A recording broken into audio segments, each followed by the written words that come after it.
Fala, meus queridos e minhas queridas, boa noite, sejam bem-vindos ao canal Botafogo Sincero, um canal feito de torcedor para dar opinião, para falar de jogos, para comentar e muito mais coisas aqui para falar de futebol e Botafogo. E temos adversário definido, sim, temos já o nosso confronto definido pela Libertadores e não é o Flamengo que ficou pelo caminho. Eu, particularmente, não acompanhei todo o jogo do Flamengo ontem, então, basicamente, o que eu vou falar tem muito mais a ver com estatística do jogo, né, do que a minha observação em si. O fato é que o Flamengo fez 75% de posse de bola, então provavelmente amassou nesse sentido, né, o time do Penharol, que fez muita cera, não quis jogar. Por outro lado, um chutezinho a gol, um chute que fez, um chute que tomou, então muito abaixo realmente para quem queria sair dali com o resultado e como o próprio Tite tinha prometido, né, que faria gol. É isso, gente, é Libertadores, o Penharol pode não estar também nos seus melhores momentos, mas é um time com tradição, com camisa, e vocês viram como é, né, quem acompanhou o jogo, viram como é que o ambiente de Libertadores nesses estádios sul-americanos. É uma loucura total, é pressão, a torcida joga junto e é isso que a gente vai enfrentar lá. Né? Então o Botafogo ele precisa estar muito bem treinado para os desafios que estão aí já previstos para dia 23 e 30 de outubro. Sair com um bom resultado em casa é fundamental, né? Assim como já seria contra o São Paulo, para a gente não passar sufoco, e agora mais ainda porque a gente vai enfrentar uma situação bem mais adversa. Né? A torcida do São Paulo, apesar de ter lotado em bom número, mas ainda assim é uma torcida que a gente já conhece, por assim dizer, porque enfrenta no Campeonato Brasileiro, embora em outra rotação, quando está na Libertadores. Né?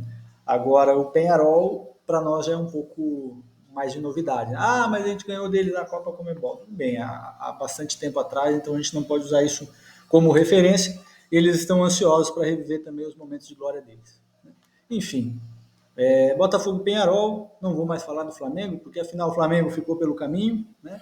Eles que se entendam agora com os problemas com o técnico, com direção, com o jogador que está lá e não joga mais, já viraram muito estrelinhas eles, né? Apesar de ficar muito no cheirinho, mas o cheirinho também deixou eles no estrelato, por causa de um campeonato lá em 2019.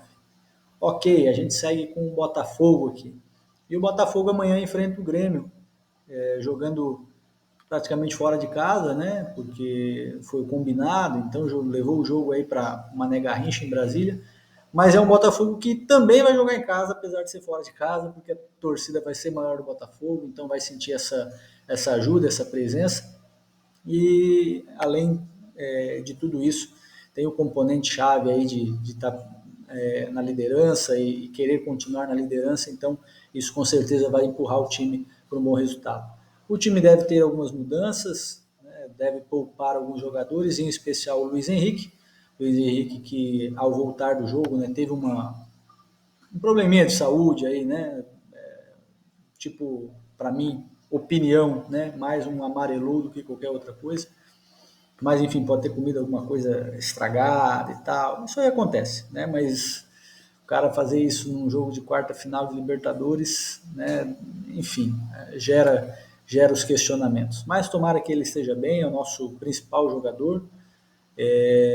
Até o momento, né? A gente tem outros jogadores aí despontando, como o Thiago Almada, que também está fazendo jus ao investimento que foi feito. Mas Luiz Henrique vai descansar, tomara que descanse mesmo, porque veio de uma rodada aí também trabalhando nas eliminatórias da Copa, né? Foi convocado de novo, ele junto com o Igor Jesus. Então, até para não ter uma sobrecarga em cima desses jogadores, que afeta o desempenho, né? Então isso também pode ter afetado, mas é bom ele descansar. Eu iria nesse jogo colocar alguns jogadores, né, caso eu fosse o técnico, eu colocaria alguns também para dar ritmo, né, como é o caso do Adrielson, que precisa recuperar confiança. Considerando que o Grêmio também, né, não está lá aquele Grêmio. Então, eu colocaria o Gatito também, acho que o Gatito ele é um personagem que, por mais que também não esteja nos seus melhores dias, mas ele vibra muito, ele é torcedor do Botafogo hoje, né? Então, acho que seria legal até dar essa rodagem para ele, assim como ali no meio de campo, né, talvez poupar um pouco o Marlon Freitas, que já não vem nos últimos jogos desempenhando também aquele futebol, e aí eu entendo que é muito mais a ver com o cansaço, o jogador que mais atua, que mais tem minutagem no ano pelo Botafogo. Também trocaria um pouco. O Gregory está suspenso, na verdade, né? Então já resolve esse problema. Colocaria também alguém ali, né, para testar já. Não colocaria nem o Danilo, acho que o Danilo já está testado, então aproveitaria o jogo para dar mais rodagem para outros jogadores. Tem o Alan que precisa entrar, né? Enfim, gente de volante a gente está bem servido. Então colocaria outros aí para jogar. Eu sinto muita falta do Romero, né? do nosso Romero. Acho que nas partidas que ele entrou, ele demonstrou vontade, tudo bem, segundo tempo, é jogador de segundo tempo, mas eu acho que é um bom jogo para colocar ele, para também recuperar um pouco a forma física, a confiança, não sei o que está acontecendo, porque ele nunca mais entrou, né? Mas nas partidas que entrou, deu alguns passes legais, é um jogador que sabe colocar a bola em profundidade, né, quebra as linhas com os passes dele. Aí, se o jogador vai converter ou não, né, que às vezes o cara que dá o passe fica marcado por isso. Mas eu lembro de um jogo que ele entrou já do meio do segundo tempo final, mas ele deu 2 passes ali que quebrou a linha. O jogador ficou cara a cara, se não me engano, o Júnior Santos, que é um que às vezes perde bolas que a gente não consegue recuperar depois, né? E o Júnior Santos perdeu umas 2 bolas aí. Existe a expectativa do Júnior Santos também voltar a jogar, embora eu queira ver ele jogando, até para fazer um pouco de sombra ao Luiz Henrique, que eu acho que o Luiz Henrique está muito confortável nesse sentido, porque o Matheus Martins não é necessariamente para jogar no lado dele, mas eu iria com mais cautela no Júnior Santos, está voltando de lesão agora, então eu iria com cuidado. Eu começaria com Matheus Martins e Carlos Alberto nas laterais, embora o Carlos Alberto também não seja muito do meu agrado, mas eu entraria para dar uma descansada aí. Segundo tempo, aí inverte Matheus Martins, coloca o Matheus Martins na esquerda, e aí solta o Júnior Santos com o Grêmio já cansado, aí com uns 30 minutos de jogo ali para ele pegar o ritmo e, né, descansado, então ele consegue colocar uma pressão no time do Grêmio. É isso que eu espero do jogo, na verdade, eu espero um time que é líder do campeonato contra o Grêmio, que não vai bem no campeonato. Como eu disse, jogando em casa, mesmo fora de casa, eu espero então um Botafogo que agrida. Um pouco antes do jogo do Botafogo vai ter Palmeiras. E aí, com o resultado do jogo do Palmeiras, a gente já vai saber se a pressão vai ser maior ou menor, né? Então, é uma preocupação aí também de acompanhar os resultados. Mas se o Botafogo fizer a parte dele, não tem que ficar olhando para a tabela, né? Tem essa vantagem hoje. Então, eu espero que o Botafogo faça a parte dele. Tem time para isso, mesmo time reserva. Não é à toa que é o melhor elenco, joga o melhor futebol, que gastou um monte na janela. Então, a meu ver, mesmo quando ele joga com o time reserva, ele tem que desempenhar. E é isso, né? De modo geral, no ano a gente não tem o que reclamar, o time vem desempenhando, vem surpreendendo a todos. Eu também, né, aproveitando que eu falei da minha provável escalação, né, na minha opinião, eu colocaria o Tiquinho. Acho que o Tiquinho ele não vem jogando bem esse ano, mas é um jogador fundamental para que a gente recupere. Assim como o Eduardo, também viveu de lampejos esse ano. Mas quando você recupera um jogador do quilate do Eduardo ou do Tiquinho, eles são jogadores para ser titulares, né? Agora, não andam fazendo por onde, né? O Eduardo mesmo, antes de se lesionar, ele não estava fazendo por onde ser titular. Fez ali alguns gols, é verdade, mas ainda não era o Eduardo que a gente viu no primeiro turno do ano passado. Então, assim, nesse jogo eu colocaria o Tiquinho, para ele também poder ir ganhando mais confiança. Até porque eu gosto do Tiquinho quando ele entra no jogo, eu não gosto quando o Tiquinho, ou melhor, quando ele entra jogando, né? Não quando ele entra depois, eu acho que ele entra em outra rotação. Não consegue se concentrar e se encaixar dentro do time. Enfim, né, tem alguns jogadores aí, fazer só um comentário, né, eu tenho alguns jogadores que eu ainda tenho o meu pé atrás com o ano passado, E até por isso, às vezes, eu quero ver eles jogarem jogos mais tranquilos, para que eles recuperem a confiança e para que a gente recupere a confiança neles, né? O Adrielson, desde que voltou, eu fico sempre com o pé atrás com ele. E outros jogadores, né, que ficaram marcados com a trajetória do ano passado, também passam por esse processo, né?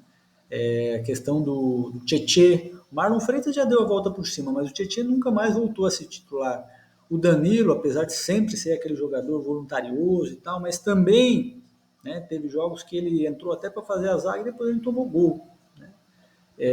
Um retrato disso foi o jogo contra o São Paulo. É interessante, né? Quando você coloca Marçal do ano passado, coloca Tietê do ano passado, coloca Danilo do ano passado, coloca Adrielson do ano passado, o que acontece? A gente toma um gol no finalzinho. Gente, eu não quero acreditar nisso. Eu acho que, de novo, a nossa mentalidade para esse ano é muito melhor, né? Até porque a gente se calejou com o ano passado. Mas não dá para dizer que não tem peso, né? Não dá para dizer que não tem um psicológico ali ainda que interfira e fique aquela sensação do e se, né? Eu acho que a parte boa é que depois que foi para os pênaltis, a gente teve Tietê convertendo, né? Para calar um pouco a minha boca aqui, Marçal convertendo, Danilo convertendo, se não me engano foram 3 jogadores aí do ano passado que participaram e converteram. A gente teve o Vitinho que errou, né? Absurdo aquele pênalti, mas ok. Almada bateu muito bem o pênalti e Matheus Martins também, Almada e Matheus Martins, 2 jogadores novos que converteram, né? Mas eu acho que a converter os pênaltis, no caso dos jogadores do ano passado, também serviu para recuperar um pouco dessa confiança, embora, como eu disse, né, um pouquinho antes, a gente tomou o gol com a entrada deles. Eu nem teria entrado com o Adrielson, porque o Barbosa estava fazendo um jogo muito bom, eu entendo o risco de expulsão, mas enfim. Então é isso, eu acho que o Botafogo tem tudo para fazer um bom jogo contra o Grêmio, tem tudo para amassar o Grêmio com o futebol que o Botafogo vem apresentando, e eu espero que esse amasso seja representado também no resultado, que a gente saia de lá com os 3 pontos, e eu tenho essa confiança que o Botafogo, hoje, ele nos dá esse luxo, né, de confiar em classificação, confiar em vitória. É um Botafogo muito mais estável e confiável do que o que a gente viu já em outros momentos. Então vamos lá, vamos ficar na torcida. Amanhã a gente vai fazer um pós-jogo, talvez um pouquinho mais tarde, porque eu vou estar num casamento em paralelo ao horário do jogo, mas vou estar lá assistindo pelo celular também, e depois a gente vai comentar aí o resultado, que temos certeza que vai ser mais uma vitória do nosso glorioso. Obrigado por assistirem, por chegarem aqui até aqui o final do vídeo.